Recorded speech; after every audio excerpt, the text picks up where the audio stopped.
Good evening and welcome. And thank you everyone for joining us for our second in the series of U.S. elections webinars. The Maryknoll Office for Global Concerns works on behalf of the Maryknoll Fathers and Brothers, Maryknoll Sisters, and Maryknoll lay missioners to elevate the insights from the lived experiences of missioners, the seats of power where change can be made. Through the month of October, on Wednesdays at 6 p.m. Eastern Time, we'll be covering topics germane to the election that are significant to the Maryknoll family, including debt relief and immigration. Today's webinar is titled Faithful Stewardship of Creation with Senior Program Officer for Integral Ecology, Lisa Sullivan, and Climate Advocacy Intern, Sara Kennel. Sara Kennel is an undergraduate student at Eastern Mennonite University pursuing an MBA, MA in Global Development and Restorative Justice. In her childhood, Sara spent 2 years in Tegucigalpa, Honduras, and served in Guatemala as an intern for Mennonite Mission Network's CASAS program. Lisa Sullivan served as the Maryknoll missioner with her family in Bolivia and Venezuela for 20 years. And early in her stay in Venezuela, Lisa began to plant hundreds of fruit trees in a barren plot in the mountains. And 20 years later, her passion grew into a lush permaculture farm called Kokonu Colibri. Lisa's brought that passion for the earth to her current role doing international advocacy and education on issues of climate change from a faith perspective. And with that, I'll turn it over to you. Thank you for that introduction, Thomas. Today, as we talk about faithful stewardship of creation, we really want to invite everyone to think about what it means to talk about stewardship. And really, we believe that to steward requires respect. It requires handling things with care and intention. And it's really difficult to honor with respect what you haven't built a relationship with. So if we want to change the way that we treat the earth, we have to invest in a relationship with the earth. So at this point, we really want to invite everyone to think of a corner of creation that is significant to them. And we will take the time to share about our own personal connections with the earth. For myself personally, I grew up in Pennsylvania, and my grandpa built a cabin in the mountains of Pennsylvania in Pleasant Stream. After he passed away, the extended family shared it as a space to come together every year. And I remember fondly in my childhood the cold, clear stream that we floated down, walking through the mountain brush to a nearby waterfall together, and harvesting black-eyed Susans that grew like clockwork and that are pictured here. This area never had a ton of issues with flash flooding, but one year when I was 12, a flash flood did occur that took out the bridge connecting our cabin to the main road. But still, we continued to make our way across the stream until 2 years later when another flood came and was even more severe that washed away the cabin. We have found ways to keep going to these beloved mountains, and often I visit that plot where nothing has been rebuilt and find fragments of my childhood. I am grateful for the opportunity that I can still visit and remember that place that was very close to me, and still get to be in those mountains. And now Lisa will share about her mountains as well. Thank you, Sarah. What a beautiful way to start an evening, which we're going to talk about the importance of creation as we make decisions about whom to vote, to ground ourselves in our heart. We all have that heart connection. For me, it's my land in Sanare in Venezuela. As a picture of me on the left, it was just days before I had to leave my beautiful farm in Venezuela about 2 years ago. My beautiful farm, Conuco Colibri, in front of the Fumarola Mountain, a very magical, very sacred mountain. There's a few of the trees that I planted and went on to plant hundreds more that nourished me.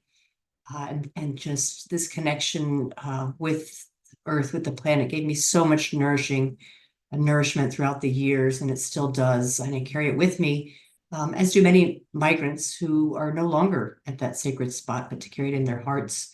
And I added another picture to the right that yesterday I received from a Maryknoll lay missioner. who was taking a few days off after difficult times, difficult situations in the area of the country where she's working, area of the world where she's working, and went to this mountain to really heal her and help her set her direction in life. And so, again, to just ground us with that sacred spot of nature as we, because it's our hearts that are going to move us more than our minds. And so help us to illuminate us in decisions that we're going to make, such as with our vote. And with that, I think we're gonna move on to the next slide and start talking about what are the other situations in our planet that are going to ground us in decisions as we move forward in voting and take into consideration the care for creation.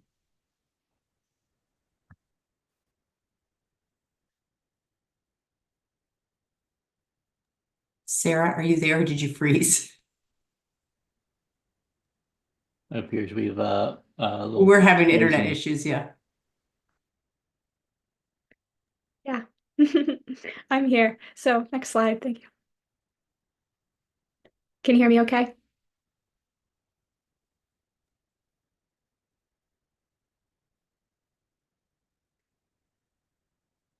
So if everyone can hear me,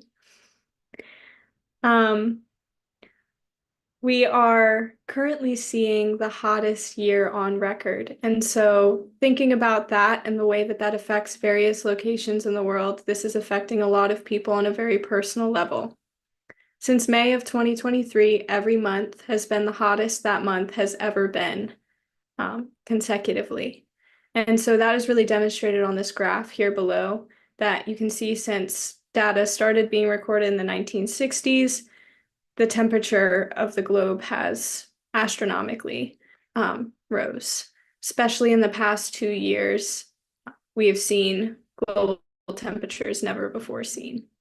And Gavin Schmidt, the director of GIS, says that this is a clear indication of the ongoing human-driven warming of the climate. And climate warming like this contributes to forest fires, droughts, and floods globally, all affecting people and ecosystems. Next slide.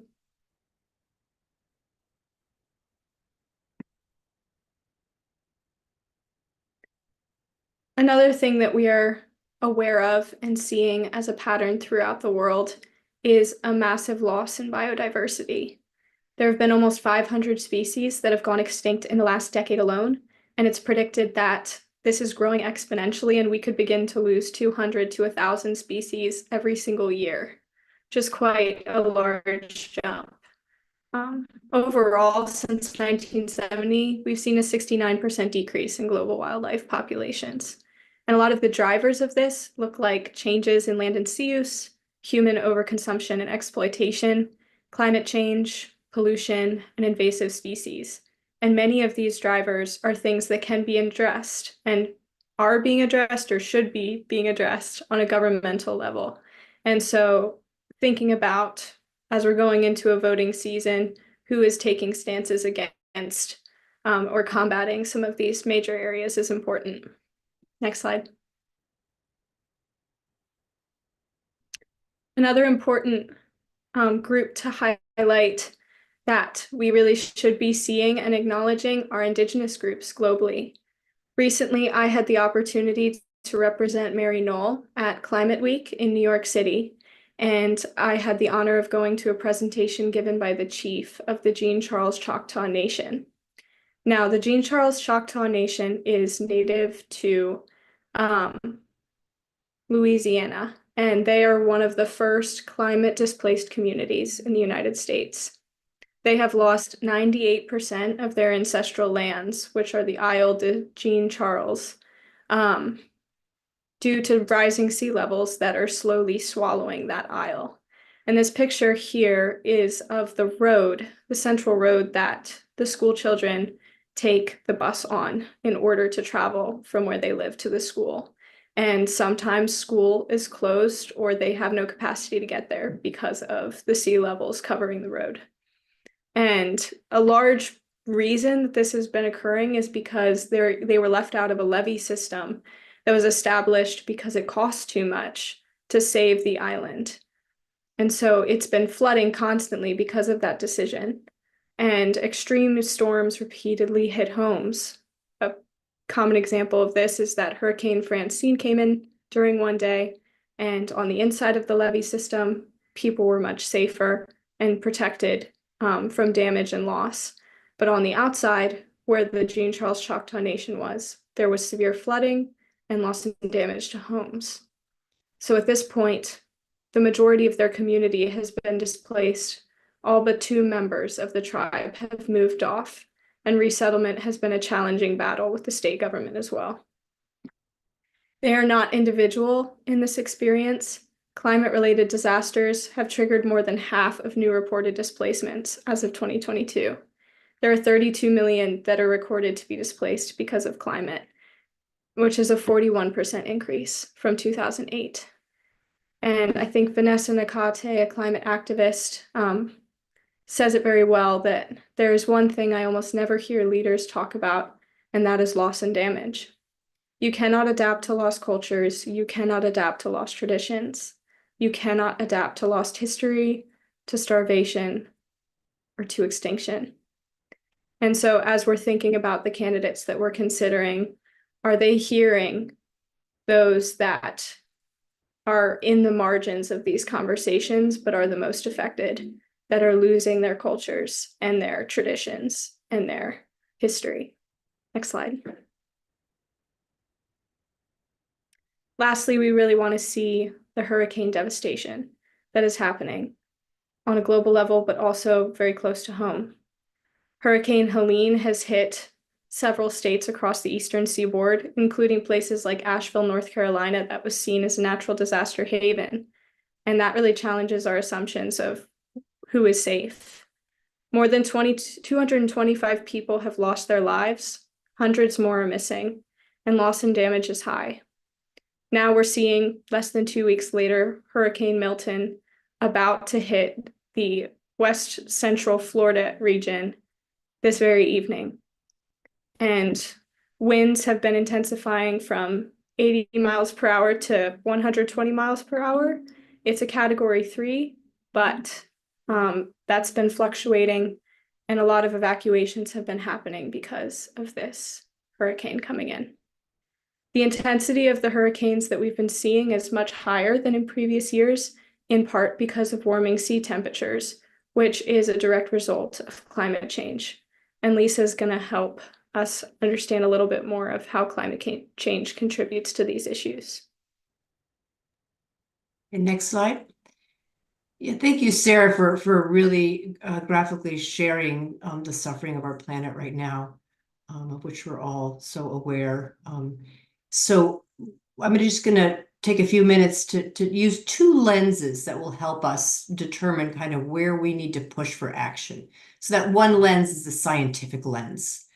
Here I want to share the most recent report of the IPCC. The IPCC is the Intergovernmental Panel on Climate Change, organized under the United Nations Conference for Climate Change. And in their report, they highlighted 4 really important things. The first is cause. I think this is something we no longer need to debate. Human activities, principally through emissions of greenhouse gases, have unequivocally caused global warming. Again, I think that's beyond debate. It is what we are doing that is causing these atrocities. They also highlighted the basic injustice that's happening. Vulnerable communities who've historically contributed the least to climate change are disproportionately affected. And again, we see so many these cases, especially in communities in Africa and Asia. Here in the United States, frontline communities, those who have least been burning fossil fuels are those who are receiving the impacts. And they also issued a warning: every increment of global warming will intensify multiple and concurrent hazards. Often we think, we talk about temperature rise, should we get to 1.5, 1.8, 2.2? But it's clear that every single fraction of a degree of climate warming is increasing the impact, the intensity of things like hurricanes. But the good news is the scientists raised clearly that there is a solution. That solution is deep and sustained reduction in greenhouse gas emissions would lead to a discernible slowdown in global warming. So we can, just as we've caused this, we can do something to change it. They also called on the global community to have greenhouse emissions by 2030. So that's the scientific lens that we want to hold. Next slide, Thomas. And the second lens we really want to hold as people of faith is what is that lens that our faith leaders are helping us to look at our connection with our creation. And we have the beautiful gift of Laudato Si. Laudato Si was the papal encyclical that Pope Francis wrote about 9 years ago. It's a beautiful treatise on our connection, our deep connection with the earth, and a call to care for it. And just one small quote is, nature cannot be regarded as something separate from ourselves or as a mere setting in which we live. We are part of nature. And so that should call us to respond when we see nature suffering so much. 8 years later, Pope Francis issued a second, much shorter encyclical on the environment. It's called Laudate Deum. And again, it was just a few pages. This friend here in the middle that I'm sharing is David, a friend from Africa who I met at one of the global COP climate conferences. And there he shared his view of these two encyclicals. He said, in Laudato Si, Pope Francis offers us a poem to which we must guide our lives in every way, how we live our lives. But Laudate Deum is an exclamation point. The Pope is saying that time has passed and we're not doing enough, and we must have a global, massive response if we're going to be able to really respond and save our planet. And so just one quote from that Laudate Deum, I realize that the responses have not been adequate, while the world in which we live is collapsing and maybe nearing the breaking point. So with that, if you could change slides, Thomas. We're going to move from those two lenses of our scientific lens and the lens of faith to call us to look at what are the issues that we consider of greatest importance within care of creation, within care of our planet, that we want to hold our leaders accountable to. Where can they take action?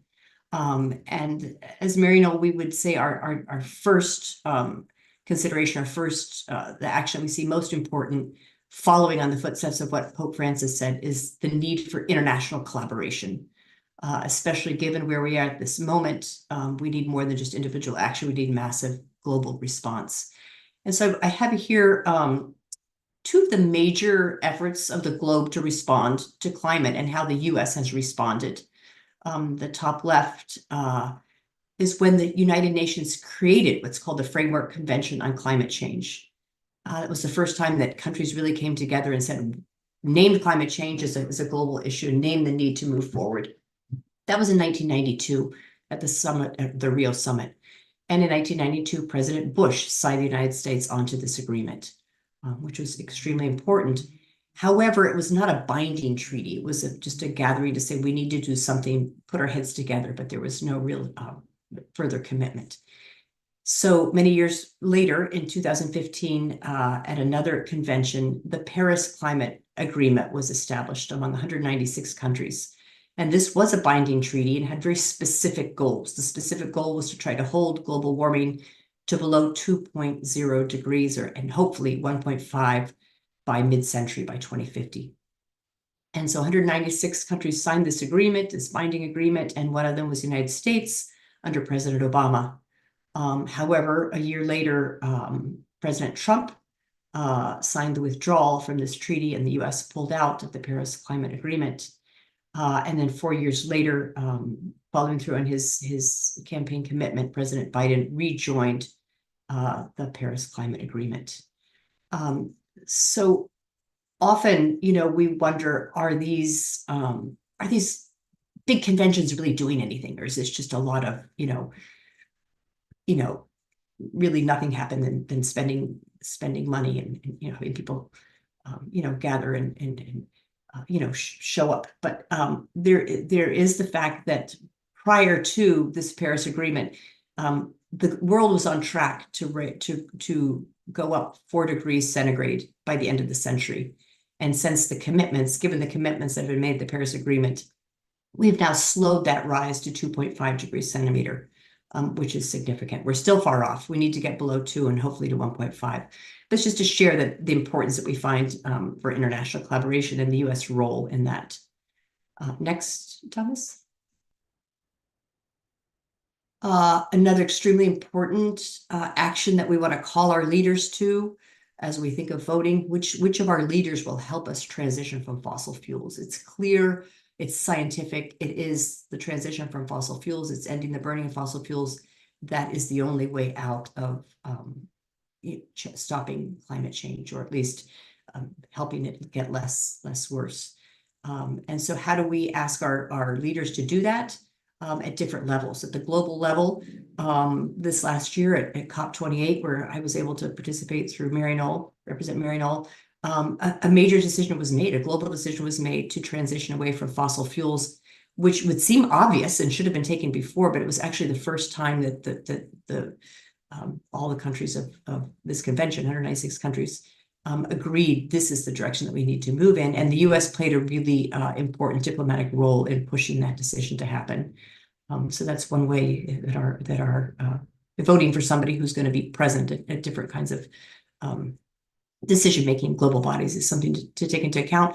Also, Congress has a huge role in ending fossil fuels.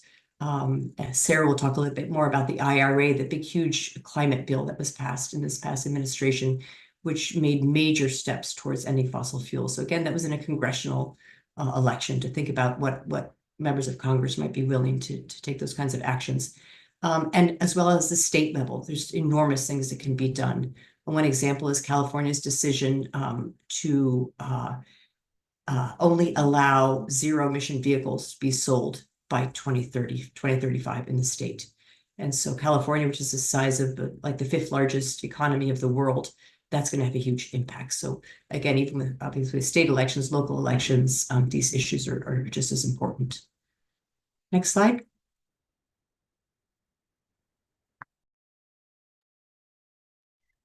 Yeah, just to continue what Lisa is really verbalizing well, our third climate action that we highlight as being very important is transitioning to renewable energy.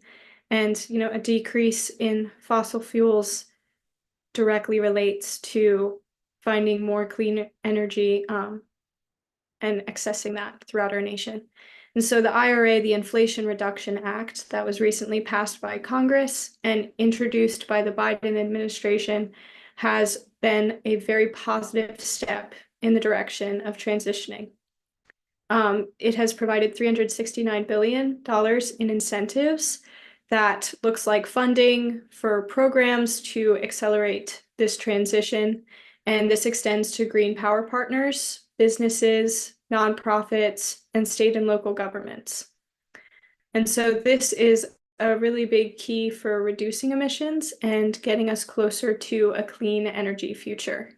This can already be seen as being a step that, as a nation, we are taking with the graph that is present in the slideshow. What this graph demonstrates is that over the past several years, up until 2024, we have moved from being primarily having a lot of fossil fuel outlets to increasingly investment is toward renewable energy. And in 2024, there is now almost double the investment in renewable energy as compared to fossil fuel spending. So the goal of the IRA specifically is that we will have 40% of total energy being renewable clean energy by the year 2030.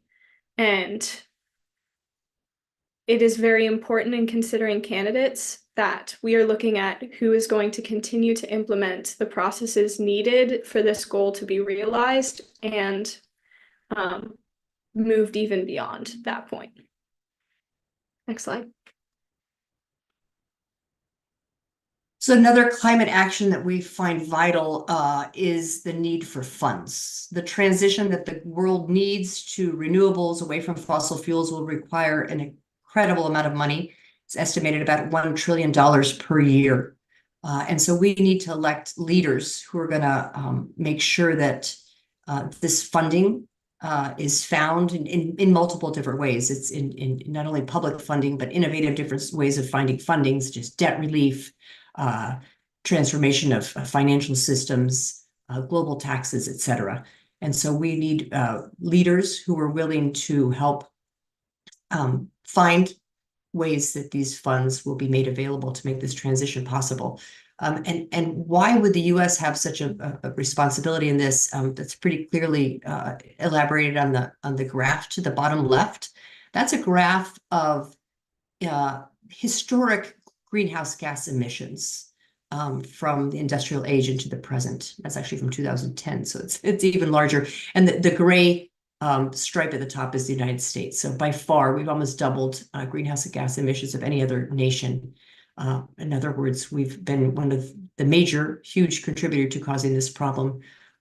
Whereas countries, you see there the picture of the floods, just Pakistan. Pakistan's contributed 0.5% of greenhouse gas emissions, and yet is suffering tremendously the results. And so we need leaders to recognize this, that we have been part of this, the cause of this problem, and therefore we have to help find solutions, monetary solutions.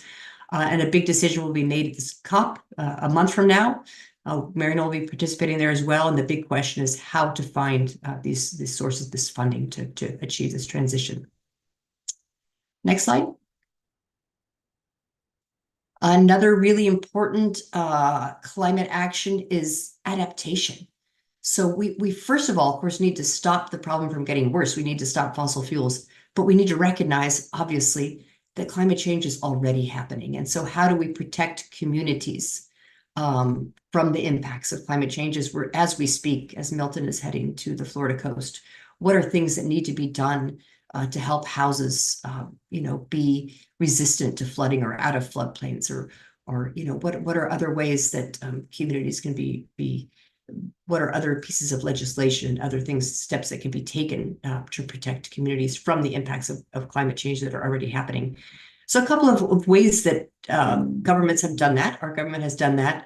There's a piece of legislation, or really a law called PREPARE. PREPARE is the President's Emergency Plan for Adaptation Resilience. And that is a program. It's really a program which provides billions of dollars of aid throughout the globe to the most climate vulnerable communities to help them in the face of flooding and hurricanes, et cetera, drought. There's also, here at the bottom left, we have the Loss and Damage Fund. This was really an extraordinary decision that was made at the last COP. And the US really had an important role to play in establishing this fund, recognizing that climate change is it's not tomorrow. And it's not just today. It happened yesterday to many communities, as Sara shared, who have lost everything. And so we need to find a fund to help these people rebuild their lives. And so that was an important decision. And different countries took a big role, and one of them was the United States in helping to make that happen. I just point to the bottom, the black box, which says that climate threats are multipliers. So we need leaders to understand this, that addressing climate change and helping communities to adapt to what's coming and to overcome the loss and damage is really also protection of our own national security, because the amount of conflicts that are expected to break out as a result of climate difficulties. And it's a way of addressing climate migration. As these events take place and there's not enough adaptation, climate migration will massively increase. And so we need leaders to understand that and take this so seriously. Next slide.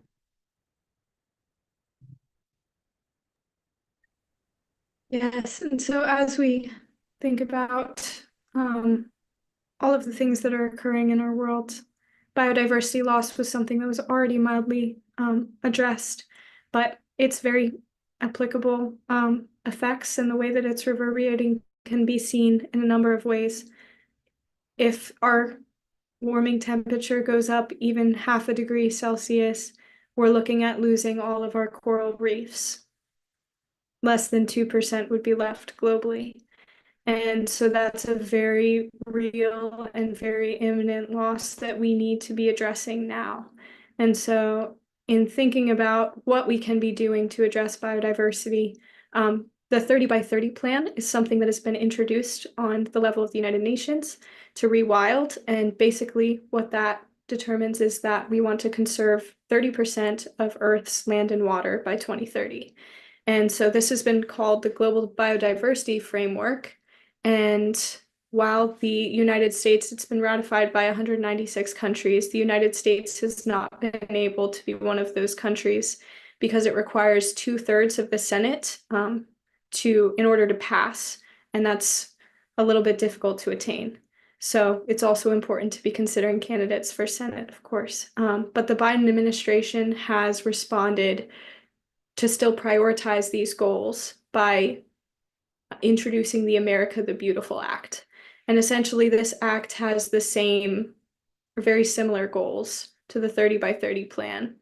And it's looking to create more parks, to support tribal-led conservation efforts, incentivize personal conservation on a local level, and create jobs to bolster the economy, and as well as remove carbon from the atmosphere, because ultimately it's diminishing the greenhouse gases and the fossil fuels that are going to aid in biodiversity, as well as decreasing deforestation. And that's really where this Forest Act comes in, that was introduced by a couple of House and Senate members. And the Forest Act adds additional regulations to address global deforestation, a huge cause of biodiversity and ecosystem loss.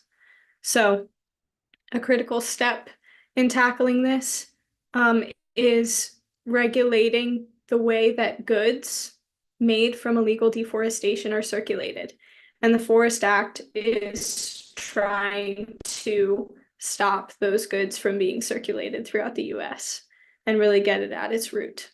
So these regulations have the potential to not only save ecosystems, but they would affect indigenous communities that are stewarding 80% of the world's biodiversity and also deserve these protections.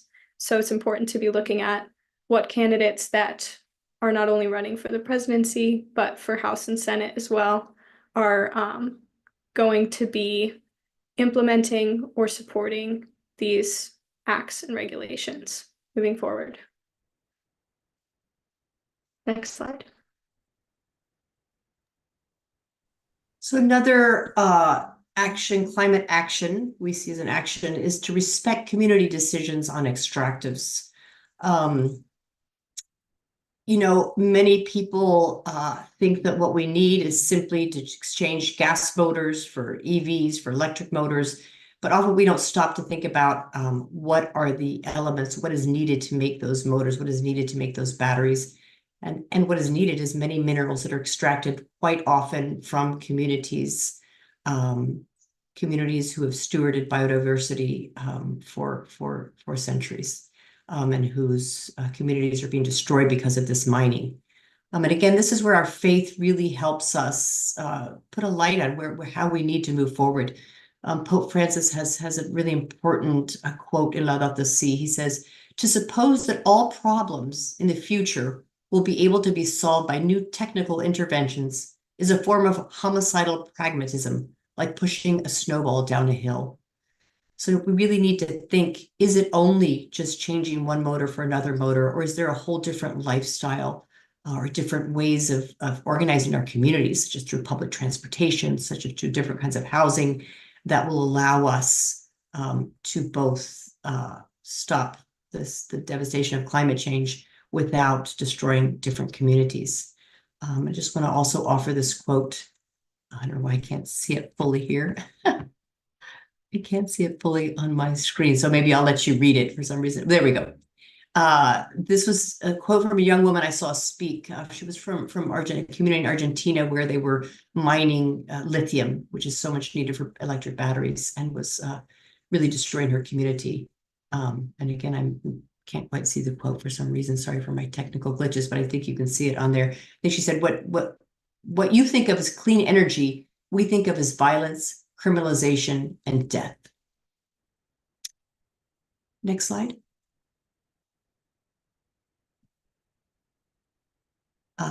So another, it kind of in connection to what we just spoke about, the need to respect communities' decisions on extractives. We can't just, go and exploit and destroy those communities in the name of supposedly saving our planet. We need to find other ways, but we need to listen to the communities, and especially to those within communities who are taking risks to stand up and defend their water, defend their land. And so another climate action that we want to call on our leaders is to protect land and water defenders. And they can do this in many ways, through statements as leaders, through legislation. And in this, I really want to hold up two people who are very close to our Maryknoll community, who were land defenders who lost their lives recently, and who really hold us to keep our eyes on this important action. One is Berta Cáceres from Honduras, who lost her life in 2016. She was a personal friend, an incredibly dedicated woman to her community, indigenous community, and in standing up for defending the water of her community. She was murdered by those who were trying to destroy it in the name of extraction. And only a few weeks ago, here at the top right, Juan Lopez, a friend of several Maryknoll missioners, some of Maryknoll working here at the Office of Global Concerns, a friend as well, was brutally murdered when leading Mass in Honduras. He had also been a vibrant and vocal and very brave defender of his community against the extractive industry. And so just a few weeks ago was killed. So we put Juan presente, Berta presente. And even as we speak this week, there are other land defenders in El Salvador who are coming under trial for terrorism. And so we need to elect leaders. Many members of Congress have spoken out in defense of these water and land defenders in El Salvador. So we need to be aware of who are the people we're electing who are willing to take a stand for these land defenders. Next slide.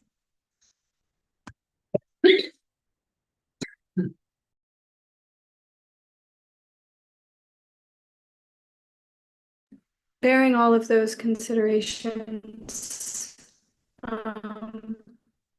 in mind, and actions that we really need to be thoughtful of, there are a couple of questions we want to all be keeping in mind as we move into this election season.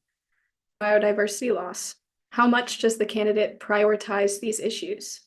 Additionally, does the candidate receive funding from those pushing back against the efforts that are addressing these problems?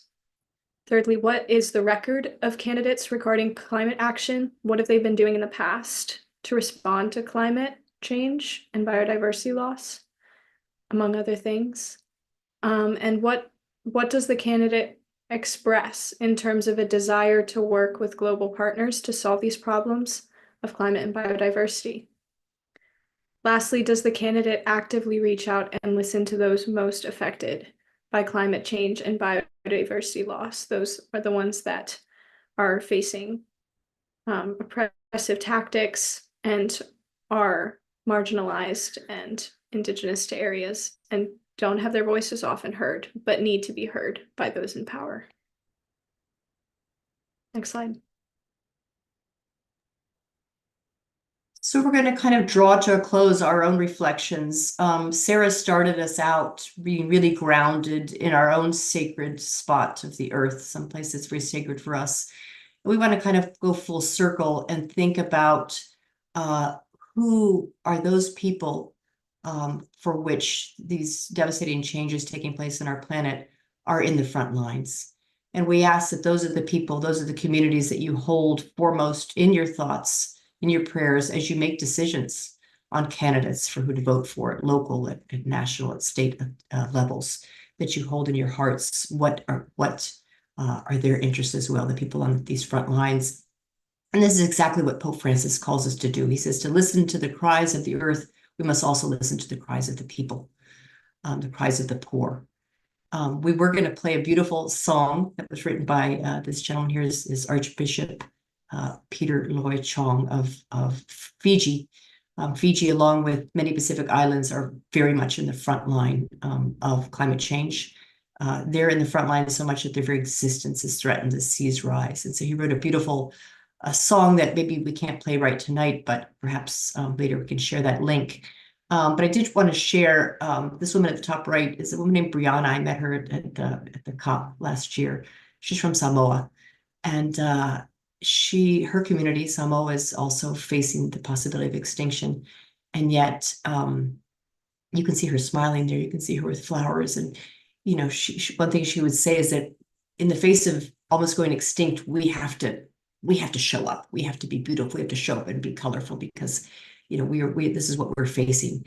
But she said this isn't the first time as island communities we've had to relocate, and we've had to do that before. And the way we've done it is to travel together by boat. And she said the boats are there, but we need rowers. We need rowers. We need different boats. We need people to take up their oars. And so it was an invitation to do each of us what we can to row that boat, to row ourselves to a different part, to a different moment in caring for our planet. And so right now, perhaps the one oar is just to think of who to vote for. That's one oar that doesn't sound too hard. But there's other oars that we can also take on and journey together. So perhaps another time we'll share this really beautiful song.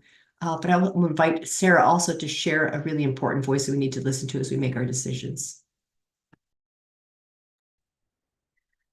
Yeah, another voice that has become very evident in the scene of climate justice and advocacy are the voice of the youth.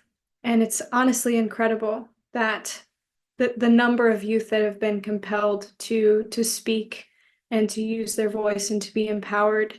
But it's also saddening that they feel such a strong urgency and need to do that because of the lack of response from systems of power. And one in particular that was really brought to the limelight in 2016 was Greta Thunberg. And at age 16, she said, "We can no longer let the people in power decide what is politically possible. We can no longer let the people in power decide what hope is. Hope is telling the truth. Hope is taking action. And hope always comes from the people." And so, as those that have the ability to vote, being old enough, as well as just having the agency to respond to climate justice on all levels, not only politically, we do have a responsibility to the children of the world because this is their future.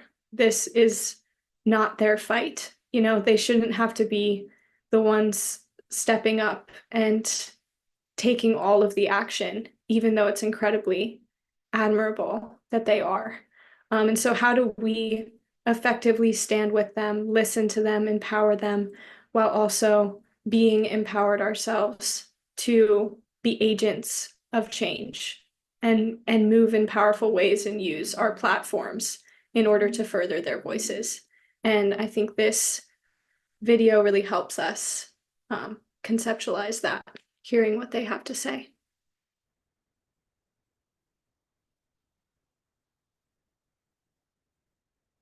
If Thomas has the video.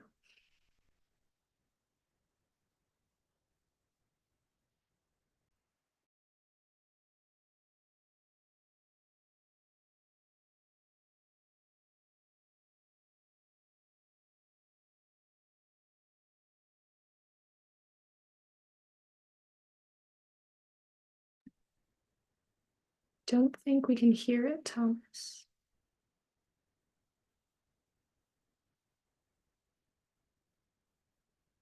There's no sound, Thomas.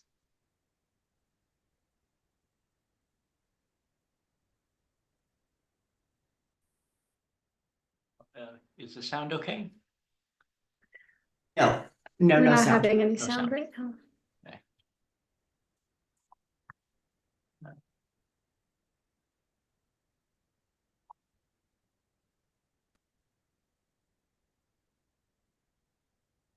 Since the smoke was seeping into my home. Can you tell me in your own Is the sound working now? Yes. Yes. words how you see the climate crisis affecting your country?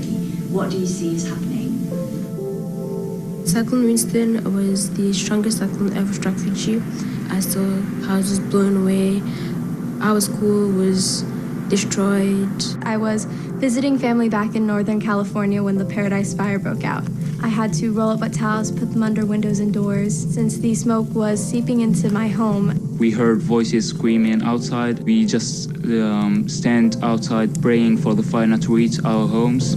Many people died. Our farms were destroyed. Our crops were washed away. I really saw like flooding and ice kept melting. The summers are really, really hot. The snow melts immediately. In the rainy seasons, when it should rain, it doesn't rain. And sometimes it's raining that much that the river comes up to danger mark. Every time we have these heavy rains, our school closes. The economy is really impacted. All the memories that were made in that place, like the places where we used to have fun and enjoy, are slowly disappearing.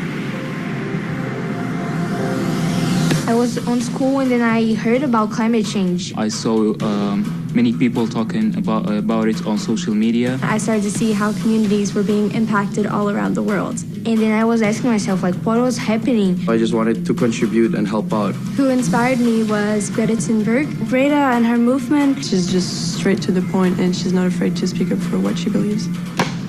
My name is Greta Thunberg. I'm 16 years old and I'm a climate activist from Sweden. I learned more and more about how serious the situation was. I couldn't understand why everyone else was just continuing like before, not doing anything, not caring about this. We deserve a safe future, and we demand a safe future. Is that really too much to ask? Adults look at us as kids, and they don't really take us seriously. Some people, they don't even think about it. They're saying, oh, you're too young for this, you're not supposed to be doing this. They don't really understand the climate crisis, so they need to know the climate science. What keeps me going despite the challenges is that I'm in solidarity with so many activists all around the world. All the other activists who are fighting every day, I think they inspire me a lot. I want other young people not to think of how young are they or how small are they. We can do something about this. If we really want to make a change, it's about like every person individually. Our future, the kids' future will be affected. It's happening right now. We're already late on our schedule. We live in the same planet. We have to come together. It's not an option. As the climate crisis continues to get more urgent, we want you to all take action as well and make your voices heard too. I don't want to just stand aside and watch. I want to participate. I want to push as hard as I can in the right direction. And I've just decided to do everything I can.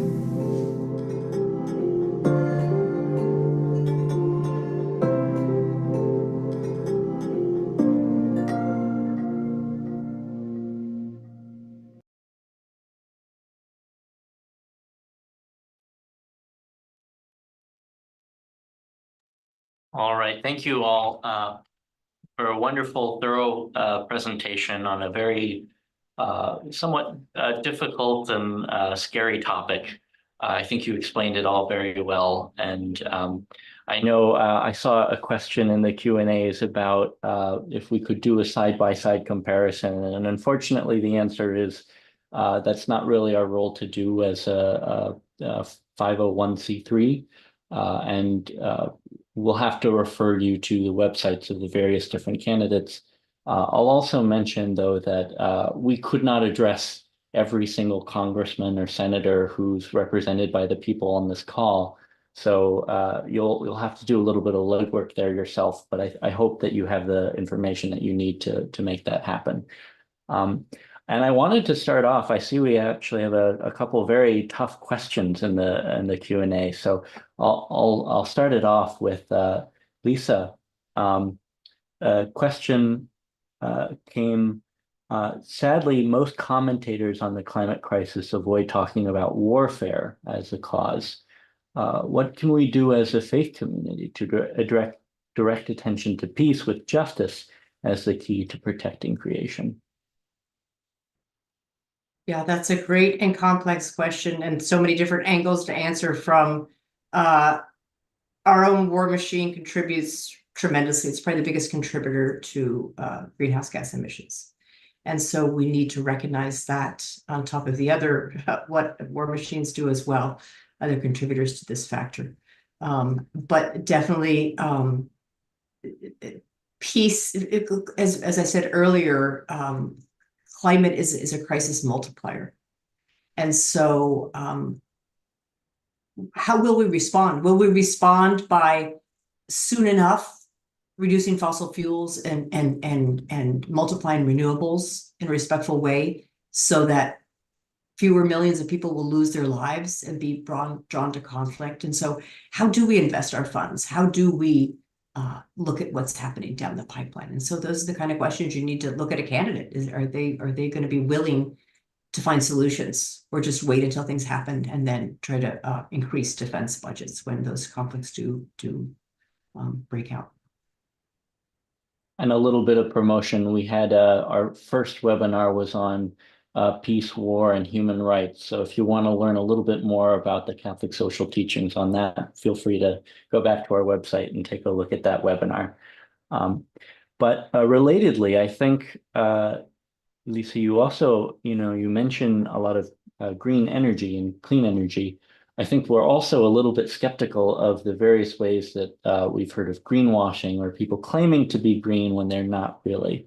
And so who defines clean energy? What does it mean to be properly clean? And how do we go about that?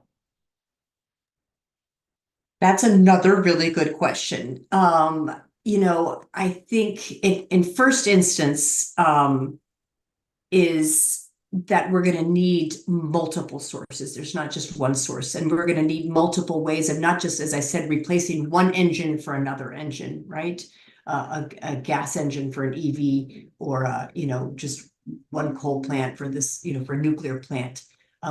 Really, I think our call as people of faith is to also take the larger vision. What is this calling us to do in terms of our lifestyle, our connection with one another, with nature? What are the other steps we can do to be more sustainable, to share more things, to share public transportation, to consume less, that will devour less of our planet? And so, yeah, it's a complex question. And I think as people of faith, it's an important role we're going to play in that climate dialogue to bring that question forward. And talking a little bit about specifics, we're going really into the weeds here. Nuclear energy and fracking, and maybe you can talk about some of those. Yeah, I think our role is to take the broader picture. How can we find alternatives that do not create harm as well? And that takes a lot of coming together as a global community to do that. The US has increased a lot of renewables. The world is far ahead of us. Europe, China, they far outpaced us. However, at the same time, that makes them have a race for minerals. So some countries have opted for nuclear. I have colleagues in the space of climate change who think nuclear is a form of clean energy. I would be more questioning in terms of looking at those dangers as well. And so I think, again, our first option is to how can we find other solutions that truly are, caring for our communities, for our earth, and not causing greater damage. And you mentioned other countries. Maybe you could tell us a little bit about what you're excited about around the world, other countries being examples in this sphere. Yeah, we often think we may be leading, and the US has an important role. And I won't say that we haven't had leadership role, especially in the past set of years at climate conventions, but we are far from the main leaders. We're far behind on, I was just looking at a graph of where we're far behind China and far behind the EU in terms of renewable energy. Again, with this climate bill, which is just really coming into effect, this massive climate bill that was passed, the IRA, we may get there in 4 or 5 years, and it may allow us to be a leader. But right now, we're not leaders. We're followers, but making a good pledge. And so I think we do need to follow countries that have taken, many countries, again, in Europe, I think especially, have taken massive steps at really at taking steps there.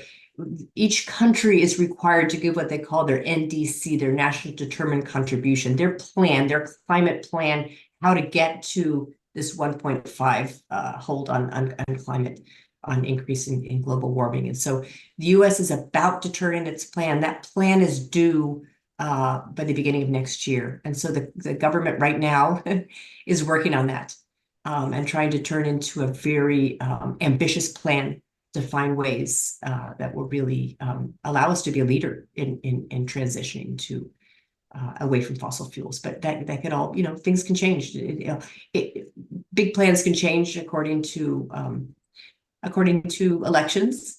I think it's also important to mention that the power of the local too, because if there are different leaders that are elected at a national level that may not be as ambitious with in terms of alternatives to fossil fuels, that's when even greater changes need to happen at the local level. And so that's why, as Thomas said at the beginning, we couldn't really make a comparison chart. First of all, we can't as a 501c3 organization, but we want to invite people to vote on every level, local, state, and all those levels are equally as important. So, and they may be even more important looking forward. Yeah, I really appreciate that, especially because, climate change is such a global problem, and it feels like any one person feels insignificant in the scope of it. And bringing it over a little bit into the smaller sphere that we can influence and talking about that local impact, I think it gives us a little bit more feeling of control behind the wheel, that we can make a difference. And maybe that's something we could end on, is talking about how we feel that individuals such as ourselves can make an impact, Sarah and Lisa too. I want to add something that Sarah shared, which speaks to me as a gardener. She spoke about the 30 by 30 initiative, which to me is one of the most positive initiatives I've ever heard of. It was agreed at a global level, but not everybody participated. But at local levels, there's church levels, parish levels, home levels, communities in which we can be invited to turn 30% of our land, how big or small, to rewilding to its natural state. And if we put together all those different percentages as neighbors, as countries, that in itself would halt biodiversity loss. And so I think even if you're a gardener with just a few window boxes to plant some natives to help to rewild, to bring back our beautiful biodiversity. So that's one thing I would share. How about you, Sarah? Yeah, going off of that, I think it really, for me, comes back to developing that personal relationship, and not only a personal relationship with the environment that's directly around you, but a personal relationship with the people that are being closely affected by climate disasters, and feel very strongly about this, and don't necessarily always have any sort of platform to advocate for that. And so that always helps in my own awareness and sensitivity, and encourages more compassion for me to develop those relationships. But it also allows spaces for collaboration. What can we be doing about this? What can you be doing about this here? But also, what can I be doing about it in my present location? How can I be sharing your story, or empowering you to share? And so that really tethers me kind of close to home, but also just spending time in nature. I think as much as I can be in nature, it's going to encourage me to care more. So That's that a wonderful awareness note. Wonderful note to end on. so important. Yeah. Yeah. And I'm a little mindful of the time, so I want to wrap things up. I want to thank everyone who came to join us today in this webinar, and who brought questions and who participated. We will be following up with everyone who registered with the recording of the webinar, as well as the PDF of the slides. We have a handy little two-pager with some information that we discussed today that you can print and share, or just review for the facts. We will also be including the video of the prayer that we didn't get a chance to get to, but that'll be in your email as well. You can see all of those resources at maryknowlogc.org, our website. And you can also sign up for the rest of our October elections webinars, which include topics on global debt relief and immigration, as well as sign up for our email lists for action alerts and follow us on social media. All of those are available both on our website, maryknowlogc.org, and anywhere else. Thank you all very much. Bye-bye.